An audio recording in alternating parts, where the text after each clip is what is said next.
جب سے ایران، اسرائیل اور امریکہ کی جنگ شروع ہوئی ہے، آپ نے بہت سی اسلامک پروفیسیز کے بارے میں جانا ہے۔ آپ نے امام مہدی کا ذکر سنا ہے، آپ نے دجال کے بارے میں جانا ہے، لیکن ہم نے ان تمام باتوں کو صرف اسلامک اسکیٹولوجی کے پوائنٹ آف ویو سے دیکھا ہے۔ کیا ہم نے کوشش کی ہے کہ ہم جیوز کی اور جوڈائزم کی پروفیسیز کو پڑھنے کی تو کوشش کریں تاکہ یہ پتا چلے کہ 3000 سال سے یہ کیا بلیف رکھتے ہیں؟ ہم نے یہ جاننے کی کوشش کی ہے کہ ریڈ ہائفا مقدس گائے کیوں مانی جاتی ہے؟ کیا ہم نے یہ سوچنے کی کوشش کی ہے کہ مسجد اقصی کے بارے میں ان کی پروفیسی اور ان کی پلاننگ کیا ہے، اور تھرڈ ٹیمپل آف یروشلم کے بارے میں یہ کیا کہتے ہیں؟ اور جب آپ یہ جاننے کی کوشش کرتے ہیں تب آپ کو تالمود کو گو تھرو کرنا پڑتا ہے، آپ کو تناخ کو دیکھنا پڑتا ہے، میمونیڈز کو دیکھنا پڑتا ہے، آپ کو تالمود کے علاوہ تورا کو دیکھنا پڑتا ہے، اور 3000 سال سے یہ گوگ اور میگوگ کے بارے میں کیا جانتے ہیں؟ یہ آج دنیا میں جب ایران پر اٹیک کرتے ہیں تو کیا یہ گوگ اور میگوگ کا قصہ ہے؟ یہ کہانی کچھ اور ہے۔ ان پروفیسیز کو جاننے سے پہلے آپ کو ایک ساؤنڈ سناتا ہوں، اور اس ساؤنڈ کو شوفر کہتے ہیں۔ بکرے کے سینگ سے بنا ہوا یہ انسٹرومنٹ قدیم انسٹرومنٹ مانا جاتا ہے۔ 3000 سال سے یہودی اسے بجاتے آئے ہیں، اور جب یہ بجتا ہے تب یہودیوں کے دل دھڑکنا شروع ہو جاتے ہیں، کیونکہ انہیں لگتا ہے کہ ان کا مسیح الدجال آ چکا ہے۔ کہانی کیا ہے؟ آئیے سمجھتے ہیں۔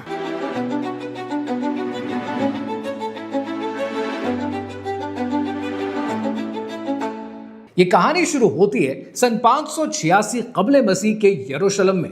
تب دنیا کی سب سے بڑی ریاست بیبلون کو مانا جاتا تھا، اور بیبلون کا بادشاہ بخت نظر تھا، جسے تاریخ میں نبوخت نظر کے نام سے جانا جاتا ہے۔ بخت نظر نے یروشلم پر حملہ کر دیا اور ہیکل سلیمانی کو، فرسٹ ٹیمپل کو جسے حضرت سلیمان علیہ السلام نے تعمیر کیا تھا، اسے تباہ و برباد کر دیا۔ لیکن کہانی یہاں ختم نہیں ہوتی ہے، کیونکہ اس واقعے کے بعد اس نے لاکھوں یہودیوں کو قیدی بنایا، اور ان قیدیوں میں ایک نبی بھی شامل تھے۔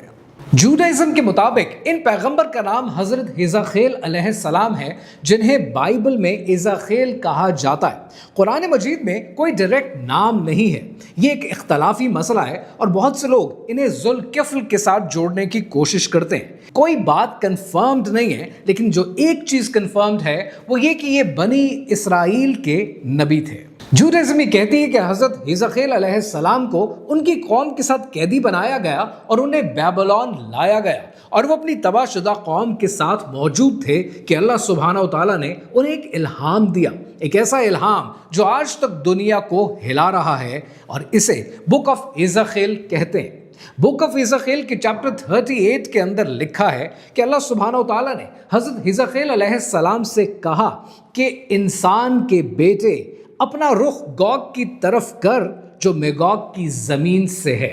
اب حضرت حزقیل علیہ السلام کو جو بتایا گیا انہوں نے وہ لکھا، لیکن آج 2600 سال بعد جب آپ اسے پڑھنے کی کوشش کرتے ہیں تو آپ کو لٹرلی ایسا لگتا ہے جیسے آپ کل کا اخبار پڑھ رہے ہوں۔ تو سوال یہ ہے کہ یہ گوگ اور میگوگ کون ہیں؟ اب یہ جاننے کے لیے پہلے ذرا یہ ویڈیو دیکھیں۔ There's definitely going to be a regime change, but I got to say, today, 2300 years ago, the entire Iran negative people were wiped out. حزقیل 38 ورس نمبر 5 میں آپ کو پتہ ہے کیا لکھا ہے؟ اسپیسیفک نام لکھے، میں آپ کو پڑھ کر سناتا ہوں۔ پرشیا، کش اور پت ان کے ساتھ ہوں گے، اور گومر اور تومرا شمر کی زمین سے۔ اب ذرا یہ ٹیبل دیکھیں کہ حزقیل کی پریڈکشنز کے مطابق آج کے وہ ملک کون سے بنتے ہیں۔ پہلا نام جو آپ اس ٹیبل پر دیکھتے ہیں وہ پرشیا کا نام ہے، جو کہ ڈائریکٹ ایران مانا جاتا ہے کیونکہ سیدھا نام دیا گیا ہے۔ دوسرا نام آتا ہے گوگ کا۔ گوگ سے مراد ہبریو کے اندر روش لی جاتی ہے، رش لی جاتی ہے، اور اس سے مراد رشیا ہے۔ اور تومرا کے اوپر کنسنسس ہے یہودی اسکالرز کا، اور وہ کہتے ہیں کہ یہ ترکیے ہے، یعنی تومرا از ایکول ٹو ترکیے۔ اور کش اور پت سے مراد لی جاتی ہے ایتھیوپیا، سوڈان اور لیبیا۔ اب ذرا آپ یہ دیکھیں کہ 2600 سال پہلے جو لکھا گیا تھا اس کے مطابق یہ آج کے ممالک کون سے بنتے ہیں؟ یہ بنتے ہیں رشیا، ایران، ترکیے، لیبیا، ایتھیوپیا۔ یعنی آج اگر یہ ایک نیکسس بن جائے तो इस नेक्सस की यहाँ पर बात हो रही है। और प्रोफेसीज कैसे होती है? प्रोफेसीज एक सीक्वेंस बताती हैं, लेकिन यहाँ पर जो सीक्वेंस है उसमें शॉकिंग बात पता है क्या है? शॉकिंग बात यह है कि इज़राइल 38 कहती है कि ये कोएलिशन पहले इसराइल के ऊपर अटैक करेगा, ये इसराइल पर हमला करेगा, इसराइल अकेला होगा, इसकी मदद के लिए कोई नहीं आएगा, और फिर अल्लाह सुब्हाना व तआला खुद इंटरवीन करेगा सुपर नेचुरल तरीके से। सुपर नेचुरली होगा, कोएलिशन तबाह हो जाएगा, इसराइल बच जाएगा, और इसराइल के बचने के बाद ये इवेंट इतना बड़ा होगा कि उनके मुताबिक मसीहा का अराइवल मुमकिन हो जाएगा। लेकिन यहां पर एक ट्विस्ट भी है जो 99% लोग इग्नोर कर जाते हैं। वो ट्विस्ट ये है कि इस प्रोफेसी में इसराइल को पहले तकलीफ होगी, इसराइल पर हमला होगा, कोएलिशन पहले हमला करेगा। यानी अगर इसराइल ईरान पर हमला कर देता है तो फिर तो ये प्रोफेसी कंप्लीट ही नहीं होगी, प्रोफेसी एक्चुअली हाथ से बाहर निकल जाएगी। लिहाजा सिनारियो ही ऐसा पैदा किया जाए कि जहां पर ईरान पहले हमला करे ताकि जवाबी कार्रवाई में इस पूरे कोएलिशन को तबाह किया जा सके। ये बड़ा इंपॉर्टेंट है क्योंकि ये दोनों सिनेरियोज में ईरान को ख़त्म करना चाहते हैं, उसे तबाह बर्बाद करना चाहते हैं। लेकिन अक्टूबर 2024 में एक इवेंट हुआ, एक इतना बड़ा इवेंट हुआ जिसको मीडिया ने इग्नोर कर दिया। और वो इवेंट क्या था कि ईरान ने इसराइल के ऊपर मिसाइल्स दागे। जब ये मिसाइल्स इसराइल को जाकर लगे तो इसराइल की लीडरशिप ने, आपको पता है क्या कहा? उन्होंने कहा कि दिस इज एन अपॉर्चुनिटी। ये वो रोए नहीं इस बात पर, उन्होंने शोर नहीं मचाया, वो उल्टे खुश हुए कि ये अपॉर्चुनिटी है। सवाल ये है कि ये किस चीज की अपॉर्चुनिटी है? ये इस बात की अपॉर्चुनिटी है कि वो हमेशा के लिए ईरान को और कोएलिशन को तबाह कर सकें ताकि मसीहुद दज्जाल आ सके। यहां पर मैं आपको पूरी तारीख नहीं बताता क्योंकि इस वीडियो में जो मैंने अगले 2 पार्ट्स आपके लिए तैयार किए हैं वो आपके समझने के लिए ज्यादा जरूरी हैं। लेकिन मैं आपको यहां पर क्विकली 9 डेट्स समझाता हूं क्योंकि उन 9 डेट्स को समझने के बाद आपको यह समझ में आ जाएगा कि ये सब कुछ किस तरह से कनेक्टेड है। सन 586 कबल मसीह में हज़रत हिज़किय्याल अलैहिस्सलाम को उनकी कौम के साथ बेबीलोन में कैद कर लिया जाता है और वहां पर अल्लाह सुब्हानहू व तआला का इल्हाम आता है जो बाद में चलकर दुनिया की सबसे बड़ी कन्फ्रंटेशन में बदल जाता है, यानी ईरान, तुर्की और रशिया। दूसरे नंबर पर सन 70 ईस्वी में रोमन्स हमला आवर होते हैं यरूशलेम में और एक बार फिर हैकल सुलेमानी को गिरा दिया जाता है और यहूदियों को जिला वतन कर दिया जाता है। और अगले 2000 साल तक यहूदी दुनिया में घूमते हैं, दुनिया में फिरते हैं, दुनिया में आबाद हो जाते हैं और यहीं से दुनिया में डायस्पोरा का कॉन्सेप्ट का आगाज होता है। फिर सन 1830 आता है और इंग्लैंड के शहर प्लेमथ के अंदर एक प्रोटेस्टेंट प्रीचर होता है और इस प्रीचर का नाम है John Nelson Derby. John Nelson Derby Christianity में एक नए कॉन्सेप्ट का आगाज करता है और इस कॉन्सेप्ट को आज डिस्पेंसेशनलिज्म कहा जाता है। वो कहता यह है कि यहूदियों को इसराइल या इनकी किसी जमीन पर जाने दिया जाए क्योंकि अगर ये वहां जाएंगे तो उसके बाद हजरत ईसा अलैहिस्सलाम का आना पॉसिबल हो जाएगा। अब इंटरेस्टिंग बात यह है कि सन 70 ईस्वी में इन्हें इसराइल से निकाल दिया गया। 2000 साल ये पूरी दुनिया में घूमते रहे। 1830 में जाकर ये कॉन्सेप्ट डिस्पेंसेशनलिज्म का आगाज होता है, यानी 1800 साल तक क्रिश्चियनिटी में किसी ने ये बात नहीं की। ये बात ऑगस्टीन ने नहीं की, ये एक्विनास ने नहीं की, ये बात इवन लूथर ने नहीं की, ये बात कैल्विन ने नहीं की और ये एक नया कॉन्सेप्ट क्रिश्चियनिटी में इंट्रोड्यूस कर दिया जाता है। फिर सन 1909 के अंदर एक अमेरिकन लॉयर है, उस अमेरिकन लॉयर का नाम है Cyrus Scofield. Cyrus Scofield Derby के इस कॉन्सेप्ट को पिक करता है और इस कॉन्सेप्ट के साथ वो बाइबल के अंदर फुटनोट डाल देता है और उसके बाद जो किताब बनती है उसका नाम होता है स्कॉफील्ड रेफरेंस बाइबल और इस किताब को ऑक्सफोर्ड यूनिवर्सिटी प्रेस छापती है। ये किताब अमेरिका के अंदर हर सेमिनरी में पहुंचाई जाती है, हर जगह पढ़ाई जाती है और ये नई बाइबल की शक्ल इख्तियार कर लेती है। यानी अमेरिका में एक पूरी कौम को इस कॉन्सेप्ट पर तैयार किया जाता है कि क्रिश्चियनिटी के अंदर लाजमी है कि यहूदियों की प्रोटेक्शन की जाए और ये क्रिश्चियंस ने उनकी प्रोटेक्शन करनी है।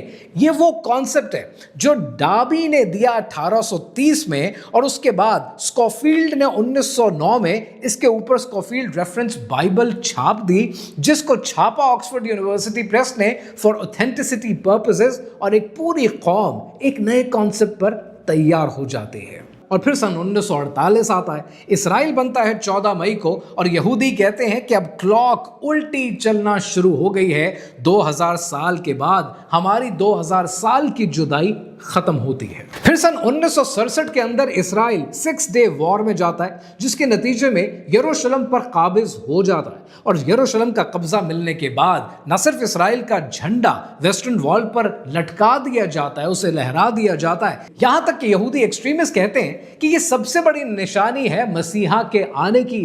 और इवन कुछ रब्बाए तो यहां तक कहते हैं कि now this is the beginning of the end। फिर सन 2004 आता है और सन 2004 में सेन हैंड्रिन को एक बार फिर बनाया जाता है। ये यहूदियों की सबसे बड़ी रिलीजियस कोर्ट है और इस कोर्ट का मकसद क्या है? ये कोर्ट 2000 साल के बाद दोबारा बनती है और इस कोर्ट का मकसद ये है कि मसीहा के आने से पहले, इनके मसीहा के आने से पहले एक लीगल फ्रेमवर्क तैयार करें। फिर सन 2006 में टेक्सास के शहर सैन एंटोनियो के अंदर कॉर्नरस्टोन चर्च का सीनियर पास्टर, जिसका नाम है जॉन हैगी कूफी का आगाज करता है, यानी क्रिश्चियंस यूनाइटेड फॉर इजराइल, और इसके मेंबर्स बढ़ना शुरू हो जाते हैं और इसके मेंबर्स बढ़ते बढ़ते 1 करोड़ हो जाते हैं। ये मेंबर्स इवन एपैक के मेंबर से ज्यादा होते हैं और इनके पास एक बहुत बड़ी ताकत आ जाती है। यानी पहली बार 2006 में आप ये देखते हैं कि क्रिश्चियन ज़ायनिस्ट्स अब मंजर आम पर इतनी बड़ी तादाद में अमेरिका के अंदर आ जाते हैं। फिर सितंबर 2024 आता है और सितंबर 2024 में टेक्सास से एक जहाज बेन गुरियन एयरपोर्ट पर लैंड करता है। सवाल यह है कि इस जहाज में ऐसा क्या था? इस जहाज में 5 रेड हाइफर्स थी, यानी 5 लाल गाय जिनमें जर्रा बराबर भी सफेद रंग मौजूद नहीं था। एक एक्साइटमेंट दौड़ जाती है पूरे यहूद की दुनिया में, रिलीजियस सेलिब्रेशन शुरू हो जाती है। लेकिन सवाल यह है कि इन रेड हाइफर की इतनी इंपॉर्टेंस क्यों है? तोरा के बुक ऑफ नंबर्स के चैप्टर 19 में लिखा है कि हजरत मूसा अलैहिस्सलाम को हुक्म दिया गया कि एक बिल्कुल सुर्ख गाय लाओ जिसमें कोई नुक्स ना हो, जिसको कभी जोया ना गया हो। इस लाल गाय की कुर्बानी के बाद 3rd टेंपल की प्यूरिफिकेशन का काम होगा। यानी तोरा के मुताबिक तीसरा टेंपल तब तक नहीं बनेगा कि जब तक एक रेड हाइफा मौजूद ना हो। और टेंपल इंस्टीट्यूट जो पिछले 30 साल से इन सब तैयारियों पर काम कर रहा है, उसकी 4 निशानियां आप समझ लीजिए। नंबर 1, इन्हें चाहिए सॉलिड गोल्ड मेनोरा जो कि $2 मिलियन का है और ऑलरेडी तैयार हो चुका है। इन्हें चाहिए प्रीस्टली गार्मेंट्स जो कि तैयार हो चुके हैं। इन्हें चाहिए सैक्रिफिशियल आल्टर जो कि तैयार हो चुका है और इन्हें जरूरत है रेड हाइफर की जो कि ऑलरेडी 2024 में आ चुकी है। अब सवाल यह है कि अब इन्हें इंतजार किस चीज का है? इन्हें इंतजार एक पॉलिटिकल मूवमेंट का, जिस पॉलिटिकल मूवमेंट के नतीजे में ये नाउजुबिल्लाह मस्जिद अक्सा को शहीद करके वहां पर अपने टेंपल की तामीर का काम शुरू कर सकें। लेकिन यहां पर इंपॉर्टेंट ये है कि मस्जिद अक्सा मौजूद कहां है? मस्जिद अक्सा वहां मौजूद है जिसे आज आप टेंपल माउंट कहते हैं और ये नाउजुबिल्लाह उसे शहीद करना चाहते हैं। अब जरा चलते हैं जुलाई 2024 में। जुलाई 2024 में यूनाइटेड स्टेट्स के अंदर, वॉशिंगटन के अंदर, कांग्रेस के अंदर नेतन्याहू ने खिताब किया और उस एक तकरीर के अंदर हॉल में बैठे हुए लोगों ने 29 बार स्टैंडिंग ओवेशन दिया। कोई पॉलिटिकल एसोसिएशन थी? नहीं। कोई इकोनॉमिक पार्टनरशिप डेवलप हो रही थी? नहीं। ये अकीदे का मसला था और इस अकीदे को आप क्रिश्चियन ज़ायनिज़्म कहते हैं। अब इस कहानी को ऐसे समझें कि जब 1830 के अंदर डाबी ने ये कॉन्सेप्ट दिया कि यहूदियों को दोबारा आबाद करना चाहिए जिसके नतीजे में हजरत ईसा अलैहिस्सलाम आ सकेंगे, और उस कॉन्सेप्ट के ऊपर स्कॉफील्ड ने अपनी रेफरेंस बाइबल तैयार की जिसे ऑक्सफोर्ड यूनिवर्सिटी प्रेस ने छापा और जो तमाम अमेरिकन के हाथों में पहुंचा दी गई। एक पूरी नस्ल को तैयार किया जो ये मानती है कि यहूदियों की हिफाजत करना क्रिश्चियनिटी के लिए लाजिम है। और आज भी जो ऑर्थोडॉक्स क्रिश्चियंस हैं वो ये बात जानते हैं कि ये कॉन्सेप्ट गलत है। और फिर 2006 में आपने ये देखा कि जॉन हैगी, वो पास्टर कि जिसने कूफी का आगाज किया, यानी क्रिश्चियंस यूनाइटेड फॉर इजराइल, उसकी पावर इतनी बढ़ती गई कि 22,000 का कांग्रेगेशन था और वो 1 करोड़ लोगों में कन्वर्ट हो गया। ये 1 करोड़ लोग वो हैं जो वोट देते हैं, ये फंडिंग देते हैं, ये पैसा देते हैं, ये अकीदत रखते हैं। और इस अकीदत के नतीजे में जब कोई पॉलिटिशियन आकर ये कहता है कि मैं इसराइल को सपोर्ट नहीं करूंगा, تو اس کا پولیٹیکل کریئر ختم ہو جاتا ہے۔ آج کوفی کی پاور ایپیک سے کہیں زیادہ ہے۔ ایپیک پولیٹیکلی امپورٹنٹ ہے، لیکن یہاں پہ یہ سمجھنا چاہیے کہ 120 سال کی کنڈیشننگ کی گئی ہے، 1-2 سال کی نہیں، 120 سال کی کنڈیشننگ کی گئی ہے۔ لیکن let me clarify this one thing here, میں آرتھوڈاکس کرسچنز کی، کیتھولکس کی بات نہیں کر رہا، کیونکہ وہ جانتے ہیں کہ یہودی ان کے کھلے دشمن ہیں، لیکن وہ کرسچن زائنسٹ جن کی میں یہاں بات کر رہا ہوں، انہیں 3 باتیں نہیں بتائی گئیں۔ پہلی بات یہ کہ ڈابی سے پہلے 1800 سال تک کسی چرچ فادر نے یہ نہیں سکھایا، یہ تھیولوجی کا کانسیپٹ نہیں دیا کہ اسرائیل بنانا ضروری ہے اور یہ آبادی یہودیوں کی واپس جانی چاہیے تاکہ حضرت عیسیٰ علیہ السلام آ سکیں۔ یہ کانسیپٹ 19ویں صدی کی ایجاد ہے۔ دوسری بات جو کرسچن زائنسٹ کو نہیں بتائی گئی وہ یہ، جن یہودیوں کو یہ آباد کرنا چاہتے ہیں، ان کے لیے اسرائیل کی زمین ایلوکیٹ رکھنا چاہتے ہیں، وہ تو خود حضرت عیسیٰ علیہ السلام کو نہیں مانتے۔ اور تیسری اور جو بڑی امپورٹنٹ بات ہے کہ کتنے اسرائیلی ریبائز ایسے ہیں جنہوں نے خود کلیم کیا ہے کہ کرسچن زائنسٹ ہمارے لیے یوزفل ہیں، جب کام ہو جائے گا ان کی ضرورت نہیں رہے گی، اور یہ ڈسپشن کا ماسٹر پیس ہے۔ اب جوڈائزم کے اندر ایک طرف تناخ ہے which are revelations، اور دوسری طرف تالمود ہے جو کہ ریبینک ڈیبیٹس ہیں، جو کہ کسی حد تک آپ تفسیر سے اس کی مراد لے سکتے ہیں۔ اگر ان کا کراس کمپیریزن کریں تو آپ کو 3 چیزیں سمجھ میں آتی ہیں۔ پہلا یہ کہ ایران کا خاتمہ ان کے لیے ضروری ہے، کیونکہ ایزاخیل کے مطابق ایران، پرشیا، گوگ میگوگ یہ میٹر کرتا ہے، اور ان کے خاتمے کے بغیر یہ سب کچھ ممکن نہیں ہوگا۔ تو آپ نے دیکھا ہے کہ ایران کا نیوکلیئر پروگرام تباہ کر دیا گیا، حماس اور حزب اللہ کو گرا دیا گیا، سیریا گر گیا، رشیا نے کوئی ملٹریلی سپورٹ نہیں دی، کوئی سپورٹ پرووائڈ نہیں کی، جس کے نتیجے میں کولیشن بننے سے پہلے ہی ختم ہو گیا۔ دوسری چیز گریٹر اسرائیل کا قیام۔ جینیسس 15:18 کے مطابق دریائے نیل سے لے کر دریائے فرات تک اس سارے علاقے کے اندر، جس میں جارڈن آتا ہے، لیبنان آتا ہے، سیریا آتا ہے، عراق آتا ہے، سعودی عربیہ کے پارٹس آتے ہیں، غزہ آتا ہے، یہاں پر ان کی ریاست بننی ہے تو وہی سب کچھ آپ زونز کی شکل میں ہوتا ہوا دیکھتے ہیں۔ اور تیسرے نمبر پر تیسرے ٹیمپل کی، تھرڈ ٹیمپل آف یروشلم کی تعمیر کا کام، اور اس کے لیے ریڈ ہائفر آلریڈی موجود ہیں، اور اس کے لیے مسجد اقصیٰ کو نعوذ باللہ شہید کرنا ان کے لیے ضروری ہے، اور وہ پولیٹیکل موومنٹ لائے بغیر نہیں ہو پائے گا۔ اب جوئش پروفیسیز کو اسلامک پروفیسیز کے ساتھ کمپیئر کرتے ہیں اور دیکھتے ہیں کہ ان کی سمجھ میں اور ہماری انڈرسٹینڈنگ میں ڈفرنسز کہاں آتے ہیں۔ یہ انٹرسٹنگ ہے، کیونکہ جس کو جوئش پروفیسی کے اندر گوگ میگوگ کولیشن اٹیک کہتے ہیں، ہم اسے ایک بڑی فوج جو بیت المقدس کی جانب بڑھے گی، ہم اس کی بات کرتے ہیں، یہ اللہ کی سپر نیچرل انٹرونشن کی بات کرتے ہیں، اور ہم بات کرتے ہیں کہ حضرت عیسیٰ علیہ السلام نازل ہوں گے۔ اس کے علاوہ یہ بات کرتے ہیں کہ کولیشن کو جو ان کے اوپر اٹیک کرے گا وہ ڈسٹروائے کر دیا جائے گا، وہ تباہ و برباد ہو جائے گا اور اسرائیل صرف بچے گا، جبکہ ہم بات کرتے ہیں کہ دجال کا قتل کر دیا جائے گا، اور یہ بات کرتے ہیں کہ مسیحا کا رول پوری دنیا میں امپلیمنٹ ہو جائے گا اور یروشلم پوری دنیا کا کیپٹل بن جائے گا، ون ورلڈ گورنمنٹ بن جائے گی۔ اور ہم کہتے ہیں کہ ون ورلڈ گورنمنٹ بنے گی تو صحیح، لیکن وہ حضرت عیسیٰ علیہ السلام کی حکومت ہوگی۔ اب بات یہ ہے کہ یہ 3 الگ سکولز آف تھاٹ ہیں، اسلام، کرسچینٹی اور جوڈائزم، لیکن یہ کنورج ایک جگہ پر کرتے ہیں جسے یروشلم کہتے ہیں۔ اب سب سے امپورٹنٹ بات جو اس پوری ویڈیو کا مقصد ہے، میں اسکیٹالوجی پہ بات کرتا ہوں، پروفیسیز پر بھی بات کرتا ہوں، اور آج کی ویڈیو میں بھی میں نے بات کی ہے اور آپ کو جیوز کی پروفیسیز دکھائی ہیں۔ یہ پروفیسیز کا مطلب کیا ہوتا ہے؟ پروفیسیز کا مطلب یہ ہوتا ہے کہ آنے والے دور کے بارے میں اللہ سبحانہ و تعالیٰ نے آپ کی مدد فرمائی ہے۔ آپ جیوز کی پروفیسیز سمجھ سکتے ہیں، اس پر عمل نہیں کریں گے، آپ اپنے دین کی پروفیسیز کو پڑھیں گے، اس کو جاننے کی کوشش کریں گے، کیونکہ وہ آنے والے دور کے بارے میں آپ کی آگاہی ہے۔ لیکن پروفیسی کا مطلب پروفیسی ہے، پروفیسی کا مطلب یہ نہیں ہے کہ آپ ایکشن لینا بند کر دیں، آپ ہمت ہار جائیں، آپ اپنے حوصلے پست کر لیں۔